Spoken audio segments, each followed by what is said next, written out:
This is section 6.4, part 2. Today we're going to talk about zeros of higher order polynomials.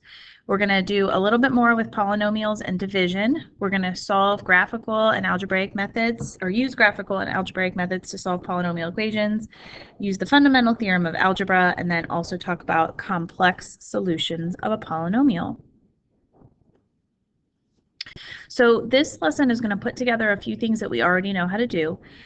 We're going to solve higher order polynomials, so cubics, quartics, things like that, using the following steps, and you'll see these steps repeated on several of the slides.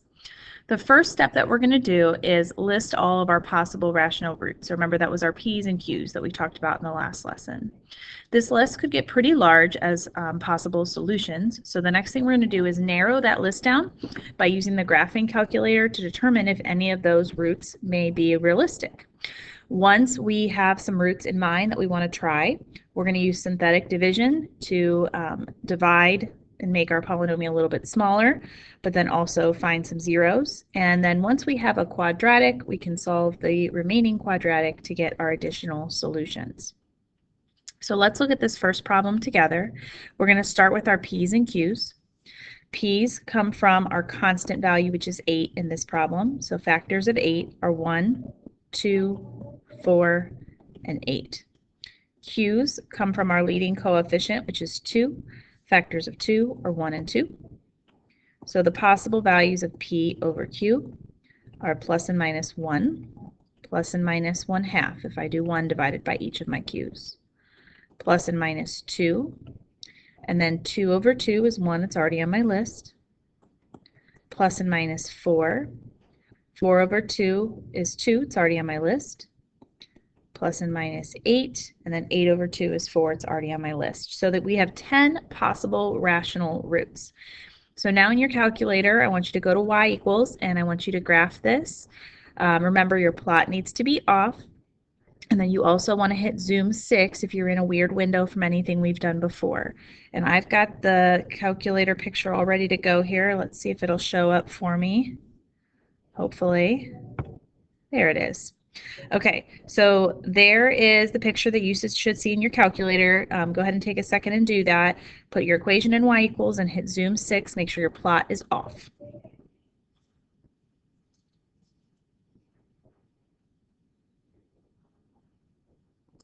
Okay, so what we want to focus on, once you have the picture here, are anywhere where this graph is crossing the x-axis, and we want to compare that to any of our possible roots. Remember, x-intercept is another word for root.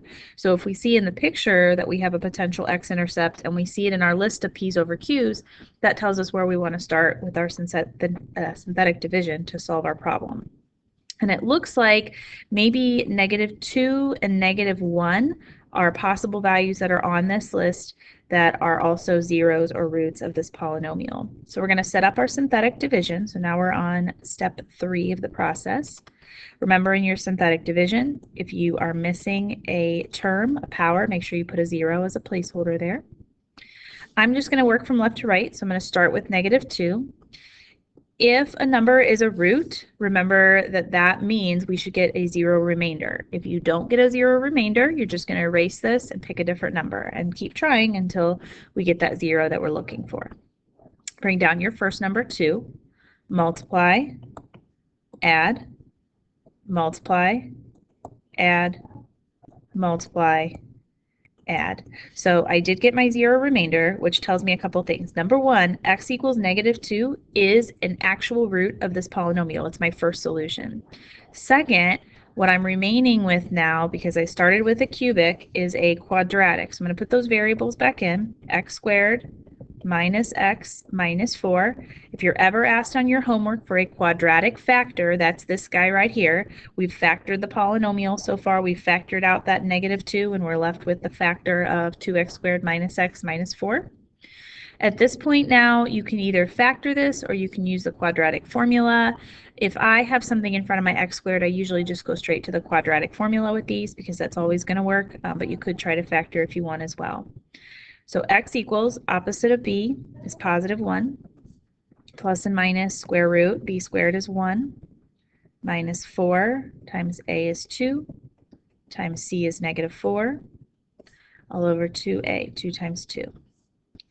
So I'm going to have 1 plus and minus.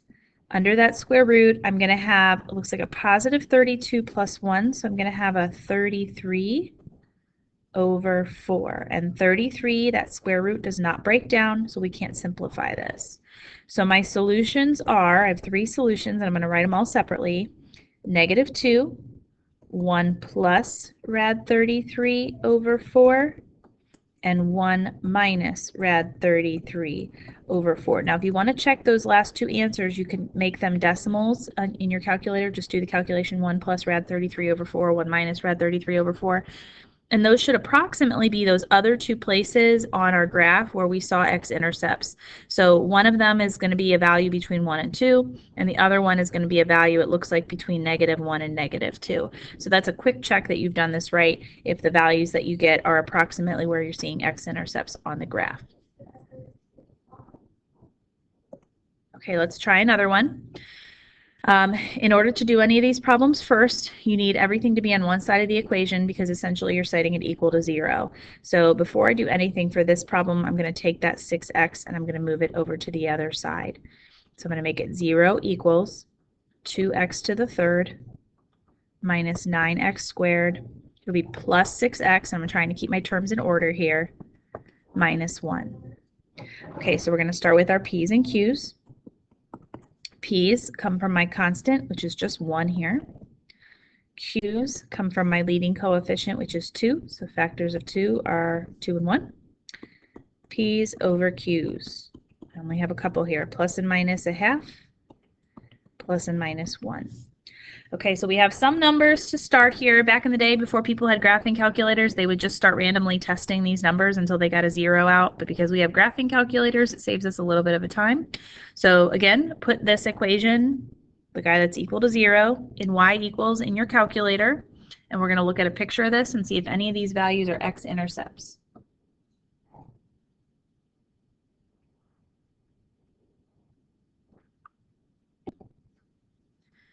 Okay, let's see if I can unhide mine. There it is.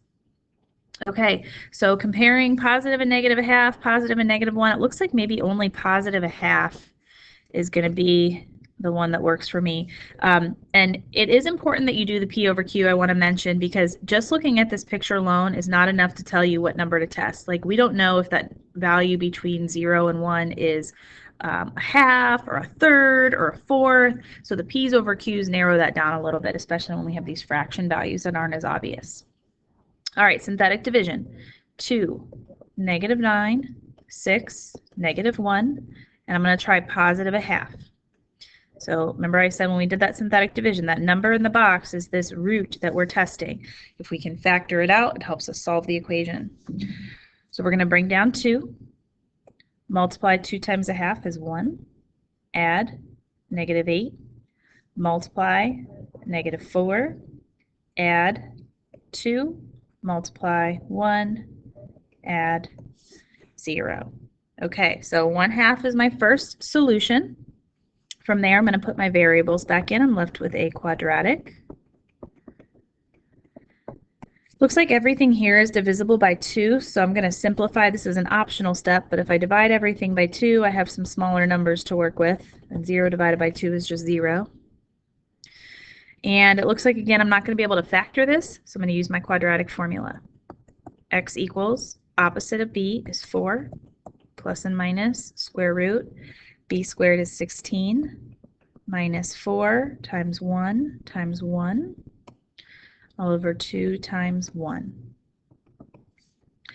So 4 plus and minus. Under my square root, I have 16 minus 4, which gives me a 12 over 2. Now, square root of 12 does break down. Remember the perfect squares we've done before. 12 is square root of 4 times the square root of 3. So I can write this as 4 plus and minus. The square root of 4 gives me 2 rad 3 all over 2. And then everything in this fraction can reduce because all of my whole numbers, not the guy under the radical, are divisible by 2. So I can make it 2 plus and minus 1 rad 3, or just rad 3, all over 1. So final answers for this problem are 1/2, 2 plus square root 3, and 2 minus square root 3, which again, if you wanted to type those into your calculator and get decimals, those should be approximately the other places where we see our graph crossing the x-axis. Okay, here's one for you to try. I put this term in red here. There was a typo in the notes that were posted online. I think yours said a 22x squared. That should actually be a 22x. So if you printed the notes out, make sure you get rid of the squared in your equation. Okay, so try to make your P and Q list, get your graph, synthetic division one time, and then solve the quadratic that remains.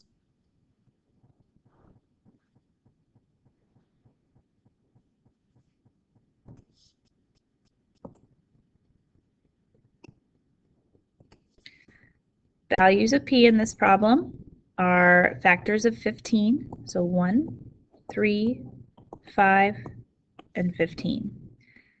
Values for Q are factors of the leading coefficient, which is just 1. P's over Q's, plus and minus 1, 3, 5, and 15. Okay, let me pull my graph up here so you can see what that looks like. There we go. And again, we're seeing if any of these P over Q values are on this, and it looks like 5 is an option. So I'm going to try to synthetically divide out 5. Now, hopefully you were really careful with your synthetic division here because you don't have an x squared term. So when you set up the synthetic division, it's 1x to the third, 0x squared, negative 22x, and negative 15. If you didn't have that 0, you might have got stuck. All right, we're going to try 5. So bring it down, multiply, add, multiply, add, multiply, add. That leaves me with x squared plus 5x plus 3. From here, I am going to use my quadratic formula. Opposite of b plus and minus square root b squared is 25 minus 4 times a times c all over 2a. Okay, so let's see here. We've got negative 5 plus and minus. Under that square root, it's going to be a 25 minus 12, so that's a 13 over 2. And square root of 13 does not simplify, so these are our answers. Solutions are positive 5, negative 5 plus rad 13 over 2, and negative 5 minus rad 13 over 2, which are, if you calculate those, the other two x-intercepts on this graph.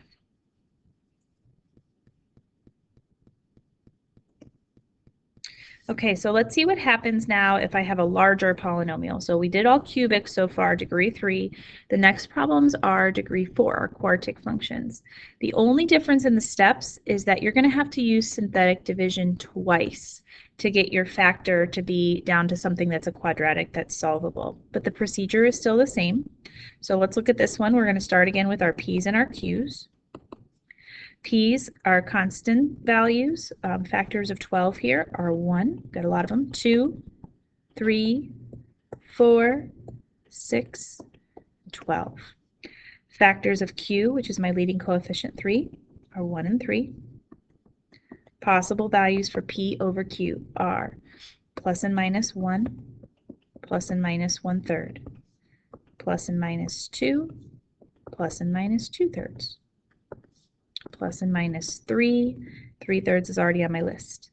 Plus and minus 4, 4/3. Plus and minus 6, 6/3 is 2, it's already on my list. And then plus and minus 12, 12/3 is 4, it's already on my list. Okay, again, just like our other problems, sorry about the beep, we're going to graph this. So put that in y equals in your calculator.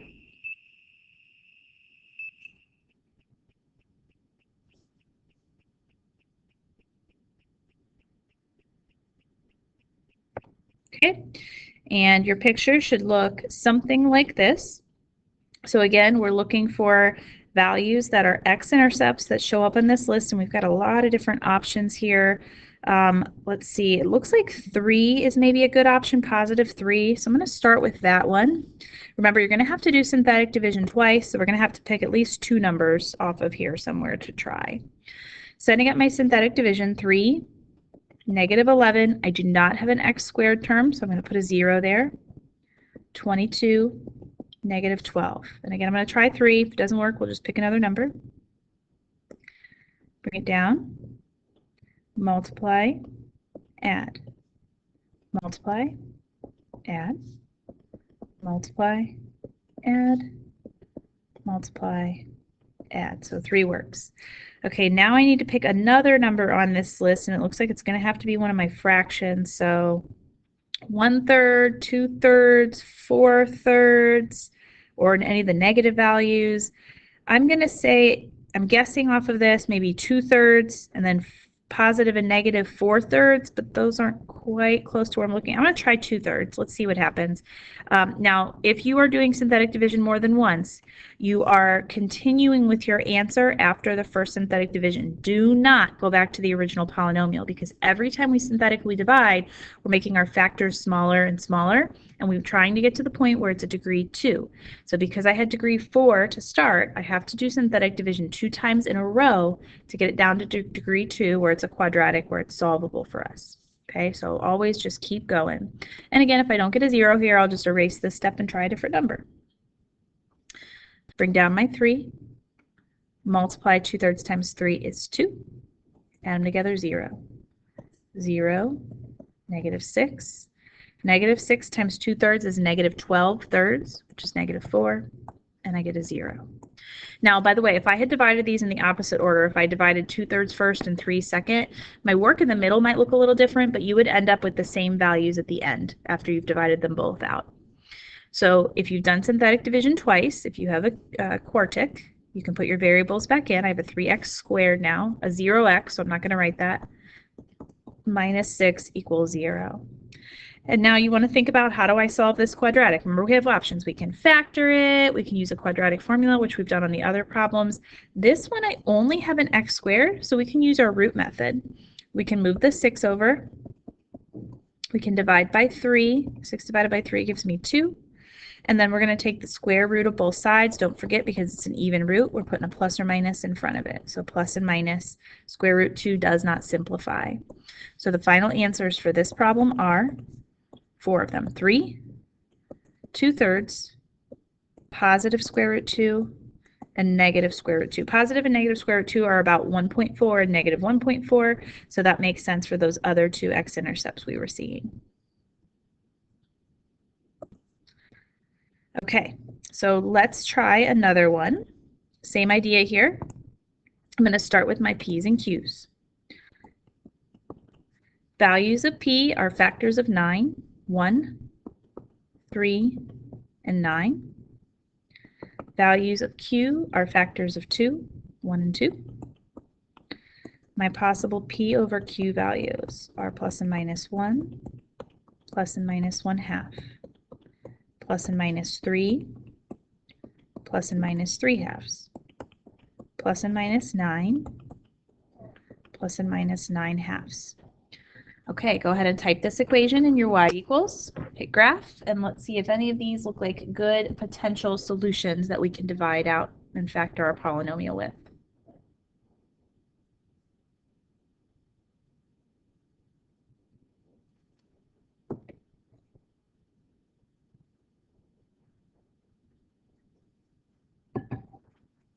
Okay, let's look at my graph and see what it looks like.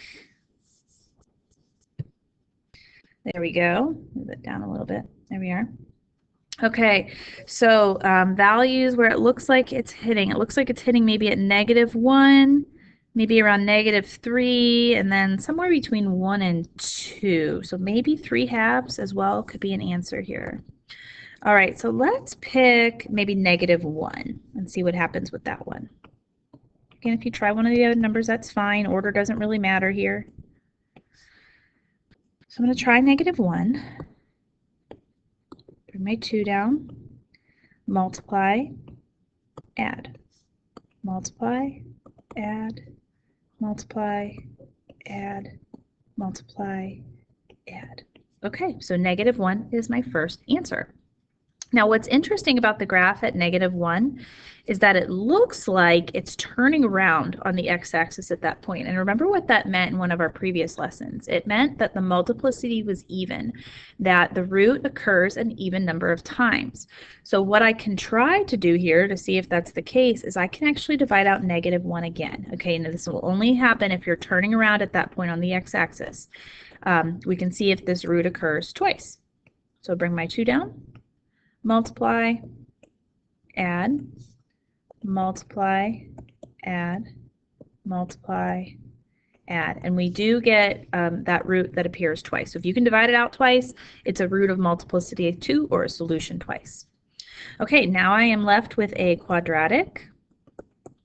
And this one looks a little more difficult to factor because I have a number in front of the x squared, which you can factor by grouping potentially on this one. I can't use the root method because I have an x squared and an x, so I'm just going to go straight to my quadratic formula. X equals opposite of b, plus and minus square root. B squared is 9, minus 4 times a is 2, times c is -9, all over 2a, 2 times 2.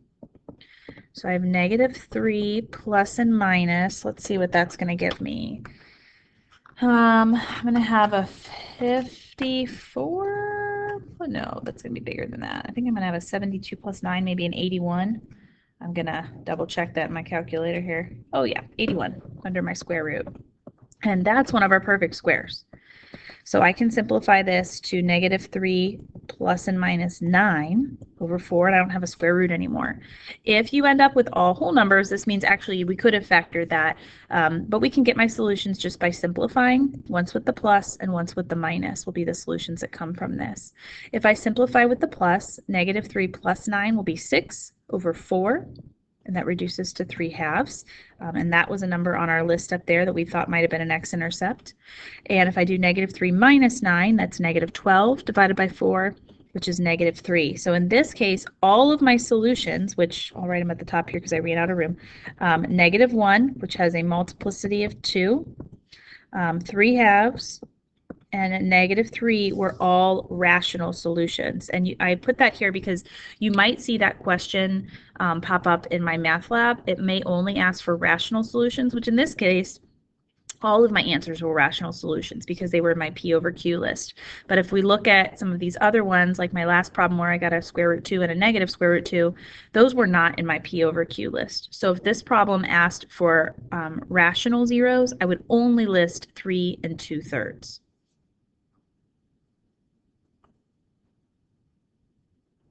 Okay. All right, here is one for you to try.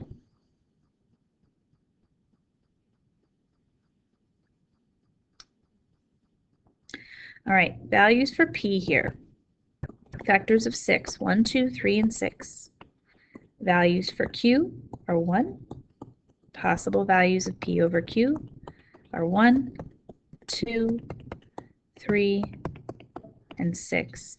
And one thing I want to mention also in my math lab is some of these questions on your homework might tell you, I don't know, 2 is a 0. If they tell you that, you do not have to go through this whole P over Q process and graphing process.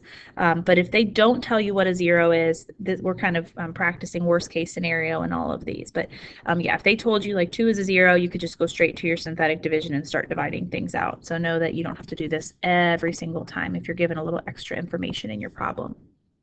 Okay, I've got all the whole numbers here, so these should be easy to spot. It looks like 3 and -1 are the two values where I'm crossing the x-axis. So let's set up my synthetic division. 1, -2, -5, 4, and 6. I'm not missing any terms, so I don't need any zeros there. I'm going to start with 3.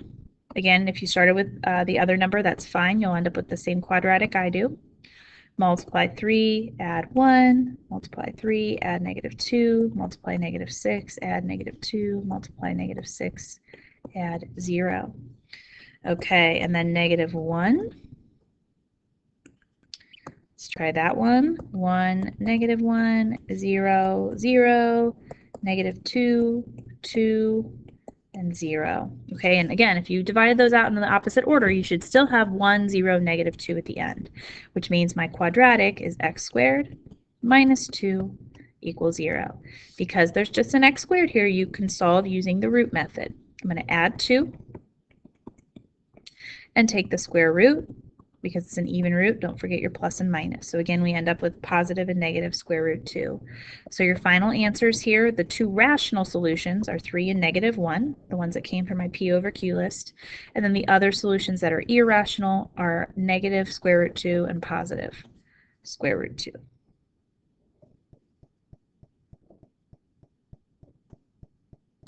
Okay, so let's see what happens if it gets even a little bit bigger now. So you can imagine, same process to start. P's, Q's, P's over Q's. P's are factors of 6 here. 1, 2, 3, and 6. Q's are factors of my leading coefficient, 1 and 2. And so my P's over Q's are plus and minus 1, plus and minus 1/2, plus and minus 2, plus and minus 2/2 is 1, it's already on my list, plus and minus 3, 3/2, 6, and 6 over 2 is 3, it's already on my list. All right, I'm just going to go ahead and show you the graph here, but again, if you want to follow along, you can pause your video and type it in your calculator. Here's my picture. Again, we're looking for values that are on my P over Q list. So let's see here. Maybe like negative 2 and positive 1 we'll start with.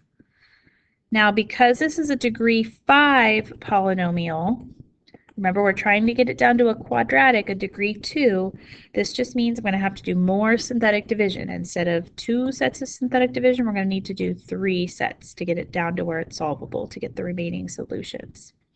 All right, I said positive 1, I think we'll try. Let's see what that gets us.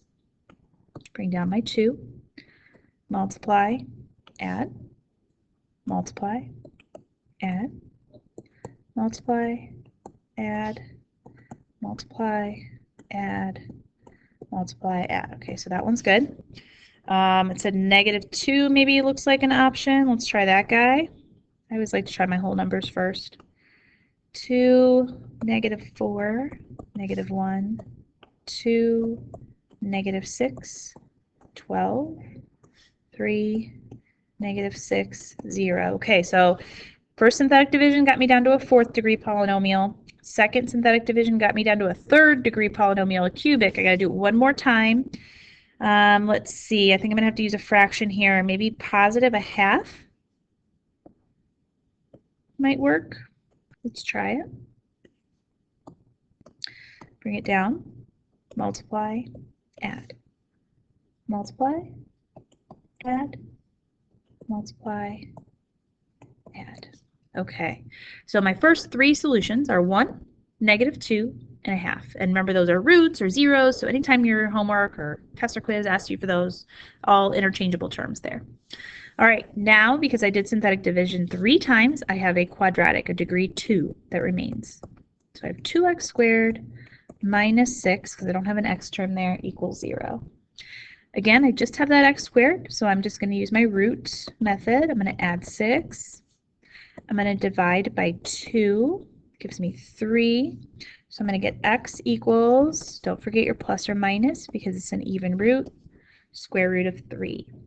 So square root of 3 is about 1.7 something. So again, you can see that that would be approximately the other 2 places on the x-axis where we're seeing intercepts.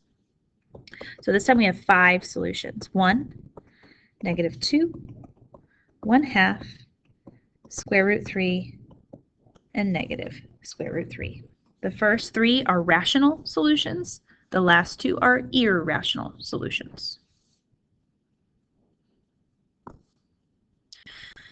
Okay, so other things that are going to pop up as you're doing problems like this are complex numbers. You may have seen these before in the past. The complex number is I, and I is defined as the square root of negative 1. If I square both sides of this equation, I get I squared, And if I square the right side, my square root disappears and I'm left with -1. So we might see that pop up in future problems, that I squared equals -1. When we see I written in a form, something like this A plus BI form is what they use a lot. We call A, the number in front of the I term, the real part. And then we call B, the number that's multiplied by the I, the imaginary part. But together they make what we call a complex number. These will appear as solutions if you have, first of all, a negative under the square root because of the definition of I, and when you have a graph that does not cross the x-axis as many times as your degree. And we'll talk about why the degree equals your number of solutions in a little bit here with the fundamental theorem of algebra. But for right now, we just need to practice simplifying these because these are going to pop up in your quadratic formula when you're solving. If I wanted to simplify the square root of just 16, not -16, my answer would be 4. If we see a negative underneath, we say it simplifies to 4i. We include an I in the solution because the square root of 16 gives me 4, and the square root of -1, if I break it into those two pieces, that product property like we practiced before, gives me I. If you have something like the square root of 24, you can first take the square root of the negative and pull the I out. Then you can simplify the radical as you normally would. So here we want to split it into a number that's a perfect square that divides in evenly. So 6 and 4 I'm going to use. Square root of 4 gives me 2. So usually we put that in front of the I. Square root of 6 does not simplify. And then if I have anything like square root of -2, again, we can pull the I out by taking the square root of the negative. Square root 2 does not simplify, so we leave it like that. These solutions, because they are imaginary, we call them, you will not see as x-intercepts as a graph. Mathematically, when we plug that back into the equation, they work, but you will not see them physically as an x-intercept. Okay, so now on to the fundamental theorem of algebra. The fundamental theorem of algebra, which sounds like a really important theorem because it is, says that if we have a polynomial, and what you see here is just that definition of polynomial we saw a few sections ago, it says that every nth degree polynomial, so third degree or fifth degree or eighth degree, has exactly n roots. And we can say that now because we can include complex solutions as well, ones that are imaginary, that include i's, and ones that are real, which are all the problems we've done before, do not include i's. So if I have what this tells me a sixth degree polynomial, I should expect 6 solutions when I combine together the real ones and the imaginary ones. This also helps us factor, but that's less of something that we're going to be worrying about at this point. Okay, so let's look at this example. We want to find all solutions. So no longer, if you look at the instructions, they've changed slightly here. It doesn't say find all real zeros, it just says find all zeros. And now because I know the fundamental theorem of algebra, I can say, okay, this is a degree 5 polynomial, so I expect 5 solutions. Some of them might be real, some of them might be non-real, imaginary, but there will be 5 solutions to this problem that we're looking for. So we're going to start, procedure still the same. P's, values of factors of my constant, which are 6 here, 1, 2, 3, and 6. Q's are factors of my leading coefficient, 1 and 2. Possible values of P over Q then, plus and minus 1, 2, 3, 6, and then also have 1/2, 2/2 is 1, 3/2, and 6/2. And just like all the other ones, we graph to find intercepts. And you can see here's my picture. You can graph it on your calculator as well if you want to follow along. Remember, we're looking for 5 solutions, but you can see this graph is only crossing in 3 locations. So this is telling me that I'm going to have 3 real solutions because they're x-intercepts, and therefore 2 of them, which I should expect at the end, will be complex or non-real solutions. So they're going to have an I in them. All right, let's start with our synthetic division. 2, -11, 19, -17, 17, and -6. All right, so I need to do synthetic division 3 times, and I have 3 x-intercepts, so better hope that all of these work, I guess. First one, I'm just going to go from left to right, is a half. That looks like it is an x-intercept. Then my 2, multiply, that's 1, negative 10, multiply, that's negative 5, 14, multiply, positive 7, add negative 10, multiply negative 5, add 12, multiply 6, add 0. Okay, the next one it looks like is positive 2. Bring that down, multiply, add, multiply, add, multiply, add, multiply, and add. Okay, so far so good. And the last one on the list here that might work is 3, I think. 2, 6, 0, 0, 2, 6, 0. All right, I did synthetic division 3 times, and it was a degree 5, so that tells me I'm going to have my quadratic now. Put my variables back in. I'm going to have an x squared, a 0x, I'm not going to write that, plus 2 equals 0. Because I just have an x squared term, I can solve using my root method. I'm going to subtract 2 and divide by 2. And then I'm going to take the square root of both sides. Don't forget your plus and minus. Square root of negative 1, by definition, remember, is just I. So I get 2 complex solutions, or non-real solutions, or imaginary solutions. A lot of times we use those terms interchangeably, of positive I and negative I. If I want to write all my answers out now, there are 5 zeros, 5 solutions, 1/2, 2, 3, positive I, and negative I. Okay, here's one for you to try.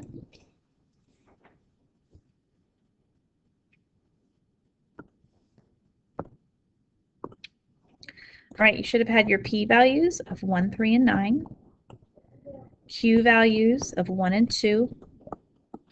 P's over q's here are plus and minus 1, 1/2, 3, 3/2, 9, and 9/2. Your graph should look like the following. And hopefully you recognize that turnaround at 1, which means I can use that 0 twice in my synthetic division. So let me set up my synthetic division here.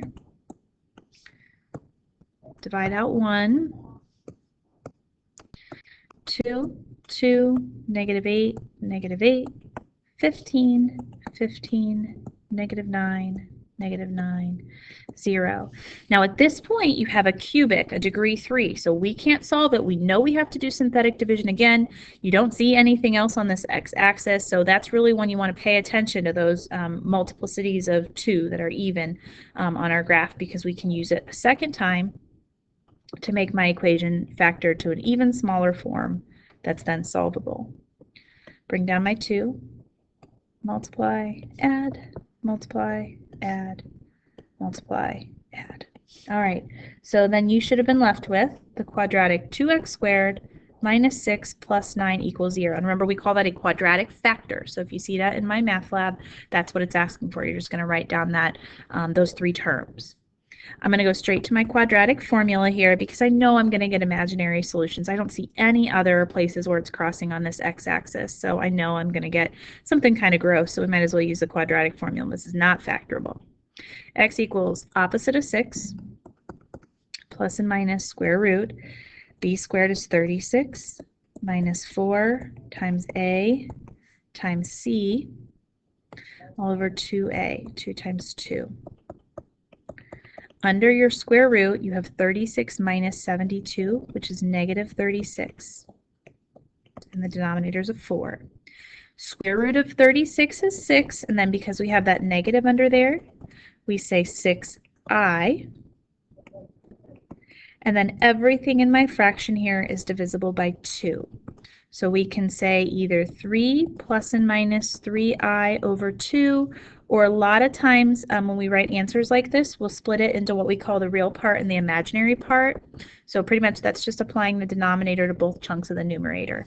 So that would look like 3 halves plus and minus 3 halves I is how we would split that. And again, A, we would say the real part is 3 halves, and the imaginary part is also 3 halves with our I there. And you could write those separately, 3 halves plus 3 halves I, 3 halves minus 3i, and then don't forget 1 is also a solution. And we want to say either multiplicity of 2 or list it twice. So that then accounts for all 4 solutions in my degree 4 polynomial. 2 are non-real, complex numbers, and 2 of them are real and rational in this case.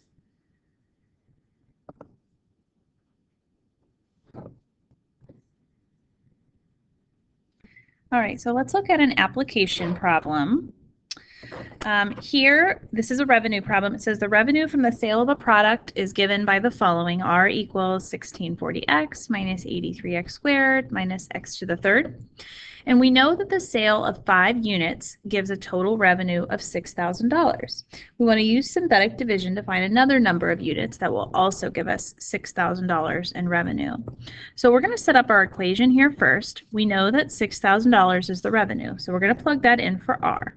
6,000 equals 1640x minus 83x squared minus x to the third. And now remember, anytime we're doing these problems, we want to get them equal to 0. So I'm going to move everything over. Actually, I like my first term to be positive, so I'm going to move everything over to the left. So that's going to give me a positive x to the third, a positive 83x squared, a negative 1640x, and a negative 6,000.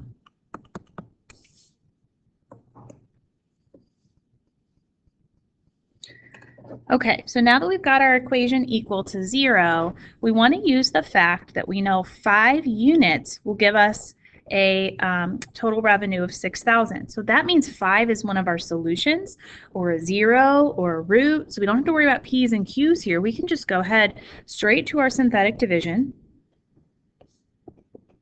And we're going to divide 5 out. And because we know 5 is a solution, we should expect to get a 0 remainder. Now these numbers might get a little big, so you might want to have a calculator kind of off to the side here. We're going to bring our 1 down, multiply, add. 88 times 5 gives me 440. Add. That gives me negative 1,200.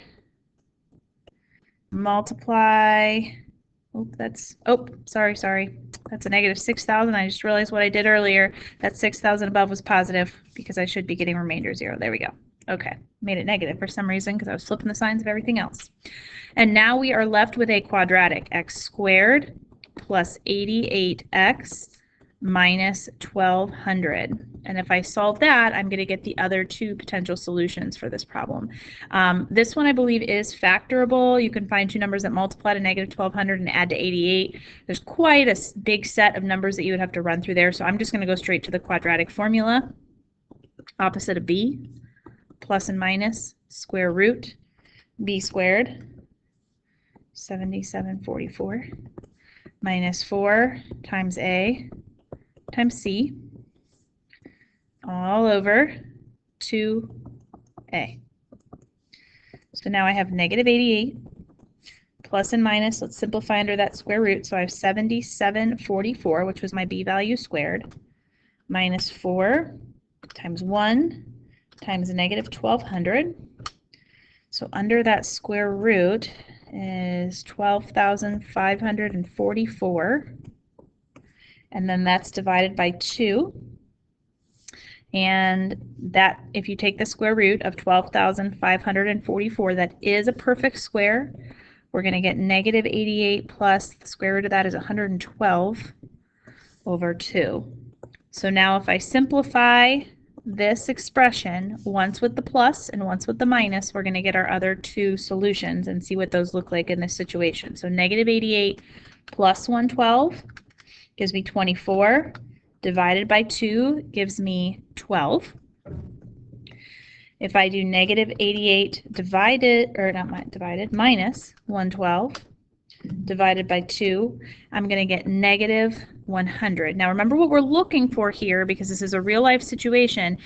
We want to think about what's appropriate for the context of this situation. We're looking for number of units sold, and we're not going to have a negative number of units sold. So although that negative 100 is a solution to this equation, it's not really reasonable for the situation that we're solving for. So the only other number of units that will give us a $6,000 revenue is 12 units. And you can always plug that back into the equation here to make sure that that makes sense.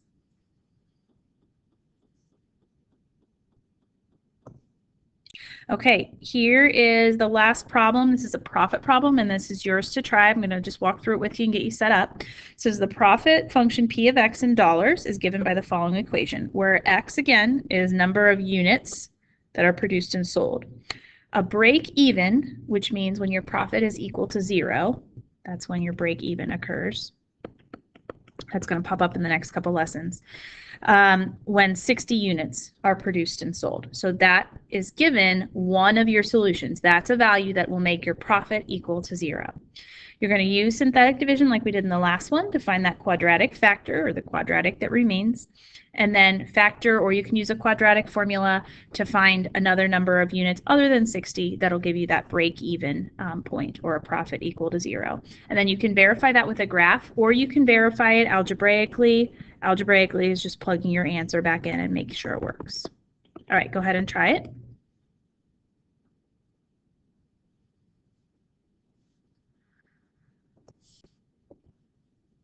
All right, so I'm going to set up my synthetic division, negative 0.4, 52, negative 480, and negative 72,000. Remember, we want profit equal to 0 here, so I didn't have to move anything around like the last equation. And we know that 60 is a solution. So let's synthetically divide that in. I'm going to get negative 0.4 times 60, which gives me negative 24. Plus 52 gives me 28, times 60 gives me 1680, minus 480, or add those together, plus negative 480 gives me 1200, and then 1200 times 60 gives me 72,000. I had a negative 72,000, so we get a 0, so which should be no surprise.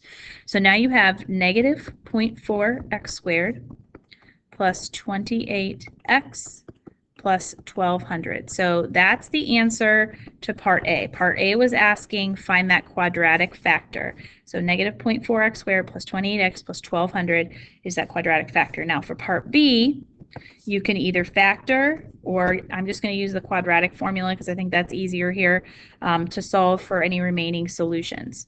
So we're going to just say x equals opposite of B, plus and minus square root. Again, we're probably going to need a calculator. These numbers get big. 28 squared gives me 784 minus 4 times A times C all over 2A. Okay, underneath my square root, I'm going to do 784 minus 4 times negative 0.4 times 1200. And I get, under my square root, 2704. And in the denominator, 2 times negative 0.4 gives me a negative 0.8. Square root of 2704. Again, that's a nice, pretty, perfect square. We get 52 over negative 0.8. And then again, we're going to simplify that once with the plus and once with the minus. So if I do negative 28 plus 52, I get 24. Divided by negative 0.8, I'm going to get negative 30. If I use the minus, negative 28 minus 52 gives me negative 80. Divided by negative 0.8 is going to give me a 100. And again, because this is number of units sold, the negative solution doesn't make sense for this situation. So our answer is 100 units. And then again, you can check that by plugging 100 back into the equation and making sure it gives you a profit of 0.